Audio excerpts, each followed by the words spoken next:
5,000 তৈরি পোশাক শ্রমিকের নামাজের জন্য প্রয়াত মায়ের নামে সাভারের আশুলিয়ার জামগড়া এলাকায় কারখানা প্রাঙ্গণে জেবুন্নেসা মসজিদটি নির্মাণ করেন শিল্প গ্রুপ আইডিএস এর ব্যবস্থাপনা পরিচালক ইদ্রিস শাকুর। গোলাপি রঙের বহিরাবরণ এবং আধুনিক শৈলীর এই মসজিদটি হয়ে উঠেছে প্রশান্তিময় এক স্থাপনা।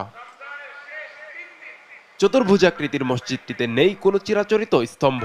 মাঝখানের গোল গম্বুজটি মসজিদের মূল ভিত। মসজিদের কংক্রিটের দেয়ালে ছোট ছোট আয়তাকার শূন্যস্থান দিয়ে প্রাকৃতিকভাবে চলাচল করে আলো বাতাস। মসজিদে রয়েছে ঐতিহ্যবাহী টেরাকোটা ও মাটির স্থাপত্যের ছোঁয়া, যেখানে রয়েছে নারী ও পুরুষের নামাজ পড়ার সুবিধা। সব মিলিয়ে প্রশান্তিময় এই স্থাপনাটি হয়ে উঠেছে নান্দনিক স্থাপত্যের এক অনন্য নিদর্শন।